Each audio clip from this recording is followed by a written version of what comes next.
I've had a lot of people request this band over the past year or two, and it's finally time to tackle the subject. Before we start, make sure you guys go fill out the request form in the description box below of what stories and topics you'd like to see us cover in the future on our channel. Stabbing Westward would emerge on people's radars during the mid-90s and be frequently compared to industrial pioneers Nine Inch Nails. I mean, they shared a similar sound and even shared drummers, which may have been instrumental in getting the band signed to a major label. And today we're going to explore whatever happened to the band.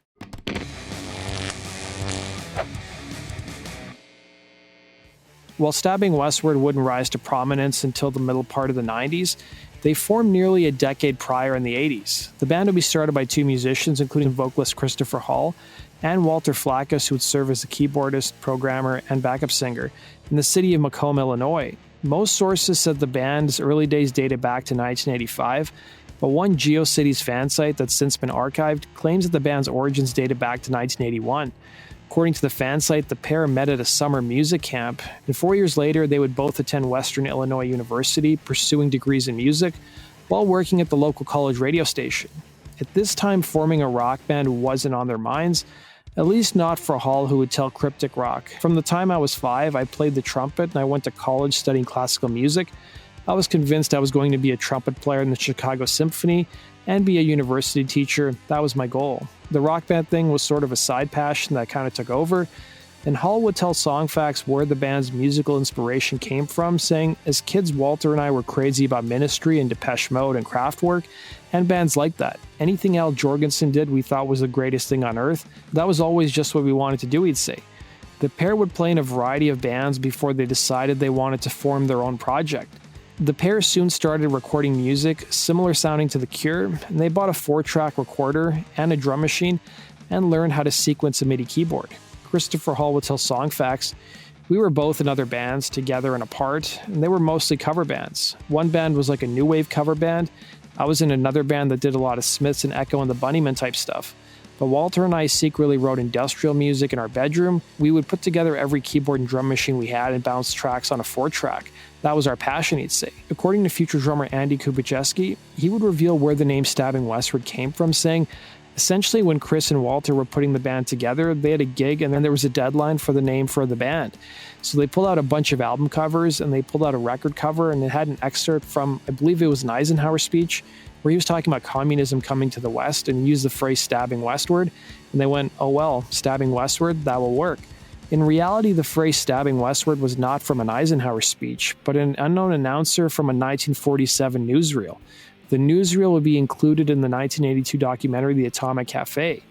The pair's post-secondary institution of Western Illinois served as an inspiration for the pair, with Hall telling R&R Reported, since we went to Western Illinois University, Stabbing Westward had a certain kill everybody in the school vibe to it.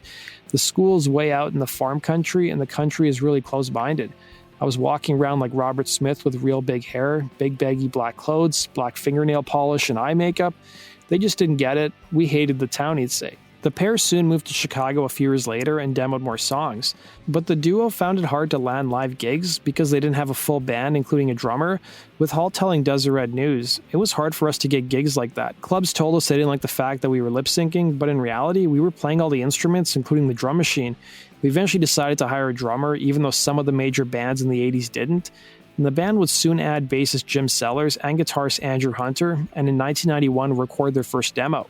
It wasn't too long after this that the band hooked up with former Nine Inch Nails drummer Chris Verena, who recorded another set of demos with the band, and it was said that his presence helped Stabbing Westward nab a record deal with Columbia Records. While Verena may have been instrumental in getting the band signed, he would leave the group shortly afterwards. It was now the early 90s, and Nine Inch Nails were huge, and Hall would credit Trent Reznor and his band with getting Stabbing Westward signed, with him telling Songfacts, when that happened, every record label in America, and this is what they always do, they're reactive as opposed to being proactive. They looked around and said, where can we get one of them? We'd already been playing clubs in Chicago and selling out pretty good-sized local venues on our own. Labels came in and took a look at us, and they said, they've already got a thing happening. We rode the wave that I thought was a slow-rolling wave for 20 years, but Trent had peaked it at the moment, and that lifted us much higher than we would have ever been able to otherwise. Our dream was to release a record on Wax Trax and sell 10,000 records. The idea of being picked up by Columbia was both a dream come true and a nightmare. Oh my God, nobody asked for this, he'd say.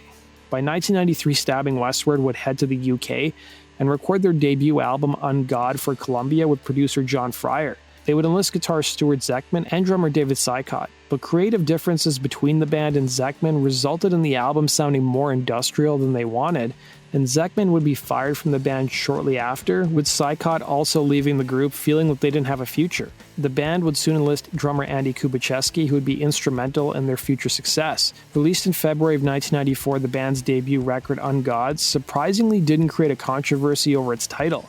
The band would land some pretty good touring spots, opening for Rage Against the Machine, Depeche Mode, and Killing Joke, and the band did little to hide their similarities to other groups, most notably Nine Inch Nails. In a 1994 issue of Spin magazine, the band would take out an ad in the classified section that asked the following: like Jane's Addiction, Tool, Nine Inch Nails, and Ministry, the band would offer to send fans a 2-song cassette. While the group's debut album wasn't a huge seller, it sold around 150,000 copies. The band would record their second album, Wither, Blister, Burn, and Peel, in a barn at Woodstock, New York, a studio space they claimed they had experienced paranormal activity in.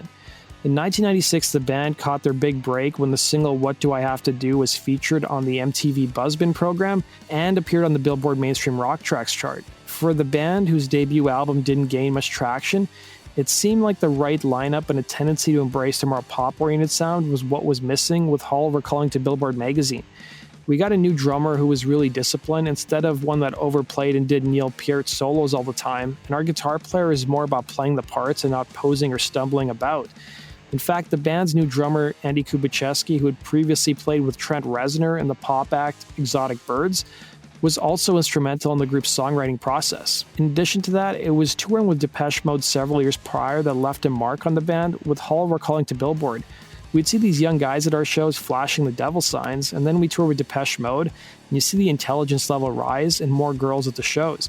I say that because girls tend to be more lyrically oriented and not just into how loud the guitars are. That's the audience we like," he'd say. Hall would be a little bit more negative towards the group's first release, telling Billboard, "This record is more about healing," referring to the group's second album, going on to say, "The first record is full of shit. It was easy and like, oh look at me, I'm the victim, you did this to me, you should feel guilty." The band's record label was aware of the comparisons to Nine Inch Nails the second time around and tried to downplay it, consistently talking about how the group's songwriting process had gone more pop. Even the music videos for the group's second album shun the dark colors that are typically associated with industrial music, incorporating more bright colors including blues and greens. The album would end up going gold, selling nearly 800,000 copies, and the band would open for both the Sex Pistols and Kiss as part of their reunion tours. Side note, guys, I've covered both of these bands' reunion tours in 1996 and 1997. The links are down below. During a 1997 interview with Spin magazine, Nine Inch Nails frontman Trent Reznor was asked about the success of Stabbing Westward, with the interviewer asking, "How about those sort of one-hit wonder industrial bands like Stabbing Westward and Gravity Kills? Do you feel responsible for them?" the interviewer would ask. To which Reznor responded, "I look at it in terms of the music industry. Follow the leader approach. Okay, Nirvana's big, so let's sign every band that sounds like them. I'm sure after Nine Inch Nails had success, other labels asked what sounds like them. Do I think Stabbing Westward and Gravity were part of that? Yeah, I do. Were they ripping me off? Yeah." He would go on to criticize the band Bush while saying he likes some of their songs, but also going on to say that he doesn't respect them, saying, and I quote, "I cannot respect or tolerate a lack of innovation." By 1997, the band members would relocate from Chicago to LA and begin working on their third record, but tensions were escalating within the band. The band's fan site on GeoCities would have an interview with Hall recalling, "There was no tiptoeing. Everyone was aiming to write the best songs they've ever written and shut out everybody else." In 1998, the band would release what would be their third record for Columbia, titled Darkest Days. According to Hall, who talked to Billboard ahead of the record being released, he would say, "This record isn't about girls. This is more like life, a ride through the life of a depressed person. I feel like this record is a positive in a weird way, has sort of a positive spin to it. It's like for the first time I've actually realized that no other human being, while they can make us happy for a brief period of time, is actually going to heal me." The pressure to be more commercially successful also weighed heavily on the members of the band. Hall would tell Billboard, "The last record, no one expected anything of us because our first record sold so few, and the thought of being on radio was so foreign to us, so we had no pressure or preconceived ideas. This record, we felt pressure," he'd say. The folks at Columbia, meanwhile, were playing up the release of Darkest Days. Tom Corson, who is a senior VP of marketing at Columbia, would tell Billboard, "We feel this is the classic artist development story. The first album did okay, the second one sold a few more and had press. It went gold and they built a huge touring base, and we're going to grow even more. In order to help promote the group's third album, their label was going to be distributing 3 or 4 track sampler cassettes at independent retailers, as well as concerts of bands who shared a similar sound to Stabbing Westward. In addition to that, the band would embark on a small club tour of some of the biggest markets who consumed the band's music, including Philadelphia, Boston, New York, and Los Angeles. The group's third album, Darkest Days, once again went gold and was doing quite well, but things changed at their label. Everyone who was a backer of the band at Columbia started leaving. Despite Darkest Days going gold and having 2 hits in Save Yourself and Haunting Me, as well as Sometimes It Hurts, it wasn't enough. As the band began working on their 4th album with longtime Metallica producer Bob Rock, they would be notified that they were dropped by their label Columbia and that Bob Rock was no longer on the project. Hall would tell Cryptic Rock what happened, saying, at that time the music industry was panicking because they were selling CDs for $15 in music stores. Fans were getting kind of mad that records were costing so much. Then all of a sudden the internet made it possible to download music and no one was buying it anymore. The record labels were freaking out. They were like, if you're not Mariah Carey or someone selling something like 5 million records for us, we can't have you on the roster. I think at that point, Stabbing Westward had 2 gold records, which for a small alternative band, it was considered a success. At that point with downloading, they were so panicked, they felt they had to cut everything from the roster that isn't selling 5 million records, you'd say. After being dropped by Columbia, the band would find a new home at Koch Records, who would release their 2001 self-titled album. The band would hit some more turbulent times, as according to Hall, Stabbing Westward's manager was pushing the group to soften their sound and get rid of their guitarist, who wanted to salvage the group's older sound. Hall would tell Cryptic Rock, she hired a producer that none of us really knew, and she hired a guitar player who played in a band that she managed earlier. His influences were very pop. He came from an Oasis style. We were like, whoa, this is not who we are. We are an industrial-ish metal rock band. It almost became a kind of situation where we were almost locked out of the studio, and the tracks were laid around the original demos we had done. They gotten really softened up and everything sort of turned into a teenage movie soundtrack sort of thing. The songs were still good, and I think as a record, it is a pleasant enough record, he'd say. It was these circumstances that led to Stabbing Westward breaking up, with Hall telling Cryptic Rock. This is how we kind of ended up drifting on the 4th record and picked up by an independent label. In that process of getting dropped, there was a lot of soul searching, people in the band questioning what direction we go in. We had a manager pushing us to become more pop. Ultimately, that decision of which direction do we go? Do we stay true to our music? Do we stay true to our fans? Do we even think about the bigger music industry? Is it a business or is it an art? The whole thing is what I think ultimately broke up the band, you'd say. In 2002, the band would call it quits, posting a message on their website. In the subsequent years, the band members would drift in and out of other musical projects, but in 2015, the band finally reunited. Rewinded magazine would interview Walter Flakus, who told the publication how the reunion happened, saying, it really goes back to when Christopher and I rekindled our friendship in 2014 when his father passed away, and are planning on releasing their first album in nearly 2 decades titled Chasing Ghosts in March of 2022. That does it for today's video, guys. Thanks for watching. Be sure to like button and subscribe. We'll see you again in Rock and Roll True Stories. Take care.